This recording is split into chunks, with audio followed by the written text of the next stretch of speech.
Hi guys, कैसे हैं आप सब। मैं उम्मीद करता हूं आप सब बहुत ही अच्छे होंगे। तो गाइस, इस वीडियो में कई सारे टॉपिक्स लिए गए हैं ताकि आप इंग्लिश को इम्प्रूव कर सकें। ओके, चलिए वीडियो को शुरू करते हैं।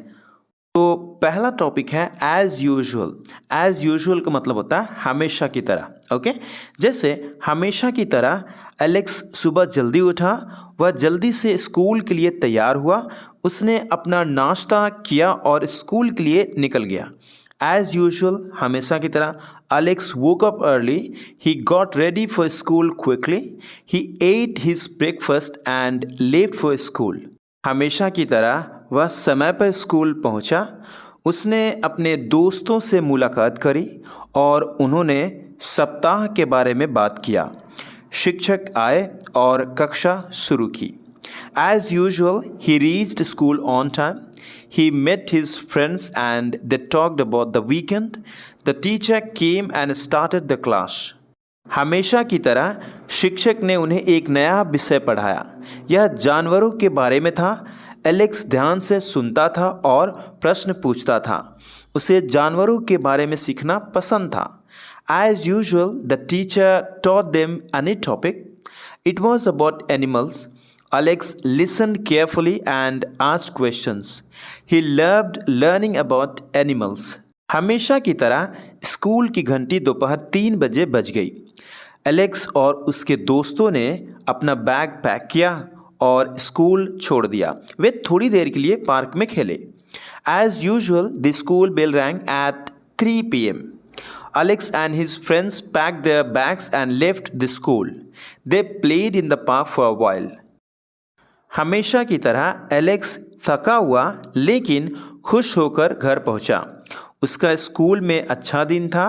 उसने खाना खाया और फिर अपना होमवर्क किया। उसके बाद वह सोने चला गया। As usual, Alex reached home tired but happy. He had a good day at school. He had dinner and then did his homework. After that, he went to bed.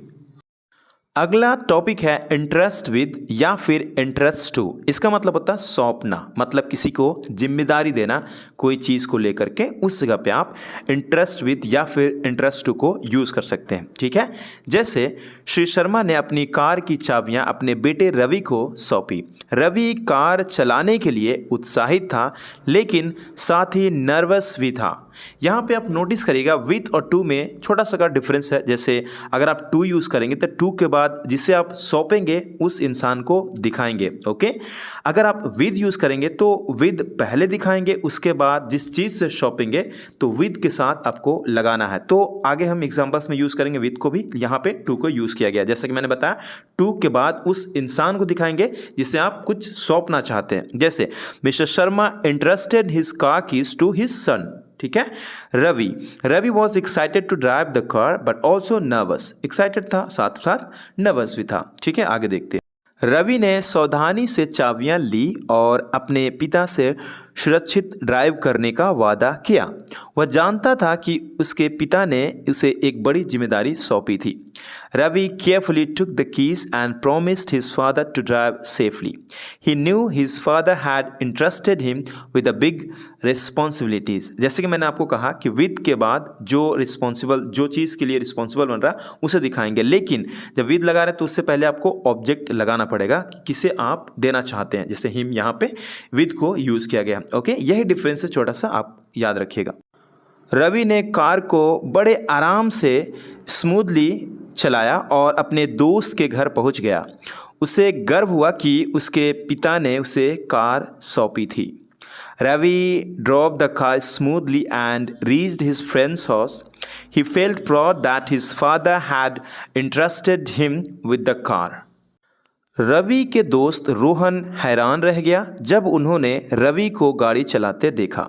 उसने रवि से पूछा कि उसके पिता, मतलब तुम्हारे पिता, इतने कम उम्र में कार कैसे आपको सौंप दी। ठीक है, इसी बात को इनडायरेक्ट में लिखा गया है, जबकि इंग्लिश में इनडायरेक्ट में ही बोली जाती है। ओके, आप चाहें तो डायरेक्ट वे में बोल सकते हैं, जैसे मैं आपको हिंदी बोल रहा हूँ, बिल्कुल डायरेक्ट वे में ट्रांसलेट कर सकते हैं, कोई दिक्कत नहीं। लेकिन इंग्लिश में इनडायरेक्ट भी चलता है, इस तरीके से भी इंग्लिश बोली जाती है। जाती है, ठीक है। Ravi's friends Rohan was amazed to see Ravi driving, मतलब यहाँ पे अमेज्ड टू सी जब के लिए नहीं लगाया गया इंग्लिश, तो ये मत सोचना कि यहाँ पे कैसे बना। जैसे मैं तुम्हें देखकर सरप्राइज हो गया, मैं यहाँ तुम्हें देखकर सरप्राइज हो गया हूँ, तो मैं बोल सकता हूँ I am surprised to see you here. Okay, तो ऐसे भी इंग्लिश बोली जाती है। तो आपको फोकस करना है आपको राइटिंग पे कि कैसे लिख सकते हैं और कैसे बोला भी जा सकता है, ठीक है।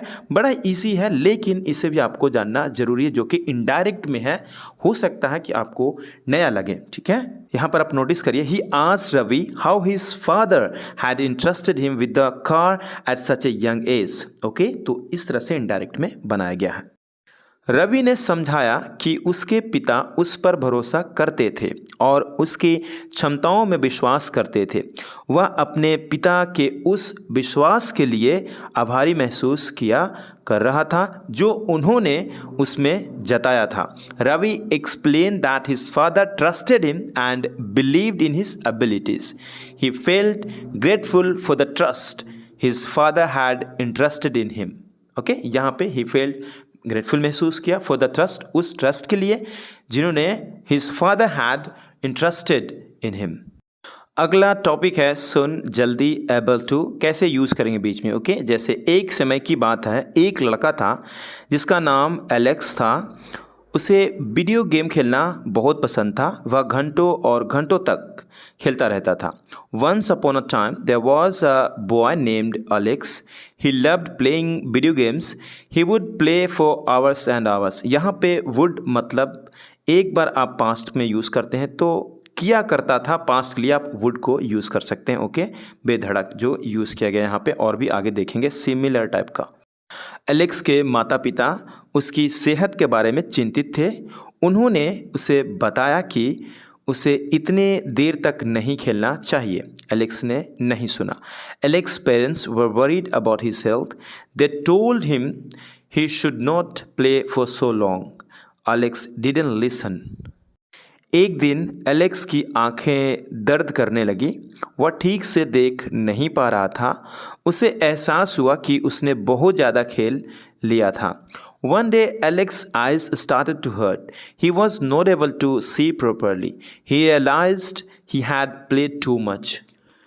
एलेक्स डॉक्टर के पास गया। डॉक्टर ने उसे कुछ समय के लिए वीडियो गेम खेलना बंद करने के लिए कहा।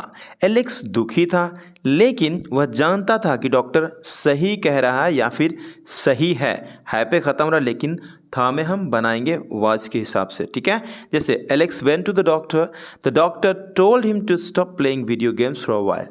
Alex was sad but he knew the doctor was right.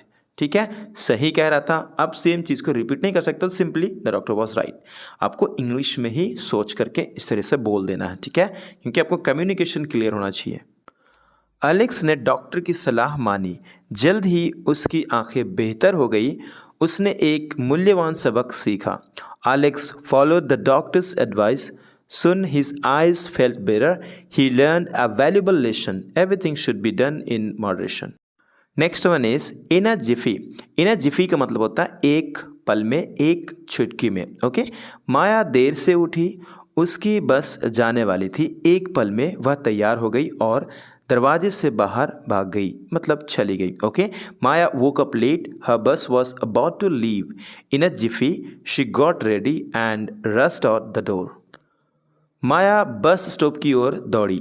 उसने अपनी बस को जाते हुए देखा। उसने अपना हाथ पागलों की तरह हिलाया। एक पल में एक टैक्सी आ गई। माया ran to the bus stop. She saw her bus leaving. She waved her hand frantically. In a jiffy, a taxi arrived. Maya taxi में चढ़ गई और ड्राइवर से बस का पीछा करने को कहा। ड्राइवर एक स्किल ड्राइवर था। एक पल में उन्होंने बस पकड़ ली। Maya got into the taxi and told the driver to follow the bus. The driver was skilled. In a jiffy he caught the bus. Maya ने टैक्सी ड्राइवर से बस स्टॉप के पास रुकने को कहा। एक पल में वह टैक्सी से उतर गई और बस की ओर दौड़ी। Maya asked the taxi driver to stop near the bus stop. In a jiffy, she got out of the taxi and ran towards the bus. Bus driver ने माया को दौड़ते हुए देखा। उसने बस रोक दी। माया ने राहत की सांस ली। एक पल में वह बस में चढ़ गई। The bus driver saw Maya running. He stopped the bus.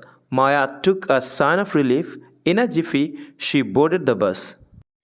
Next one is in the habit of. नेकी आदत है, मतलब आदत होना। ओके, जॉन की आदत थी सुबह जल्दी उठने की। वह रोज़ सुबह 6 बजे उठता था। फिर वह पार्क में सुबह की सैर के लिए जाता था। John was in the habit of waking up early. He would get up at 6 AM every day. He would then go for a morning walk in the park. सैर के बाद जॉन घर लौटता और एक स्वस्थ नाश्ता करता। उसे नाश्ते में फल और अनाज खाने की आदत थी। After the walk John would return home and have a healthy breakfast. He was in the habit of eating fruits and cereals for breakfast. नाश्ते के बाद जॉन काम पर जाता। उसे समय पर ऑफिस पहुंचने की आदत थी। वह तुरंत अपना काम शुरू कर देता। जाता देता, मतलब यहाँ पे हम पास्ट हैबिट को बता रहे हैं, ठीक है, इसलिए वुड को ही यूज़ करेंगे। ओके, आपको कंफ्यूज नहीं होना। After the breakfast John would go to work. He was in the habit of reaching the office on time. He would start his work immediately. John की आदत थी काम के दौरान छोटे छोटे ब्रेक लेने की। वह हर घंटे 10 मिनट का ब्रेक लेता था। इससे उसे ध्यान केंद्रित करने में मदद मिलती थी। John was in the habit of taking short breaks during work. He would take a 10-minute break every hour. This help him stay focused. काम के बाद जॉन घर लौटता और आराम करता। उसे शाम को किताबें पढ़ने और टीवी देखने की आदत थी। After work John would return home and relax. He was in the habit of reading books and watching television in the evening. Just because, सिर्फ इसलिए। जस्ट बिकॉज उसके बाद sentence, it doesn't mean face sentence को रखते हैं, ठीक है। Already मैं बता चुका हूँ, लेकिन प्रैक्टिस के पर्पज से अभी आपको प्रैक्टिस करा रहा हूँ। ओके, सिर्फ इसलिए कि मुझे पढ़ना पसंद है, इसका यह मतलब नहीं, या फिर इसका मतलब यह नहीं कि मैं किताबों का कीड़ा हूँ। मुझे बाहर समय बिताना भी पसंद है। Just because I like to read it doesn't mean I am a bookworm. I enjoy spending time outdoors to.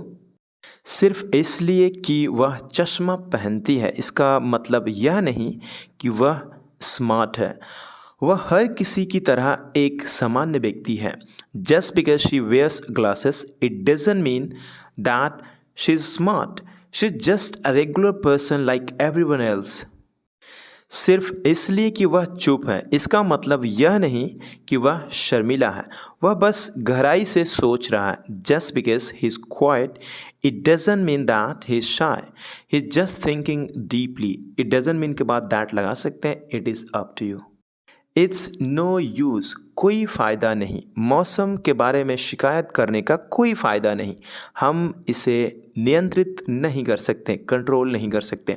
It's no use complaining about the weather, we can't control it. अतीत पर पछतावा करने का कोई फ़ायदा नहीं। अपनी गलतियों से सीखें और आगे बढ़ जाएं। It's no use regretting the past, learn from your mistakes and move on.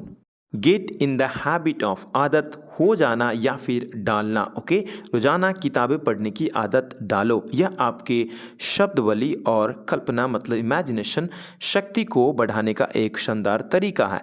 Get in the habit of reading books every day. It's a great way to improve your vocabulary and imagination.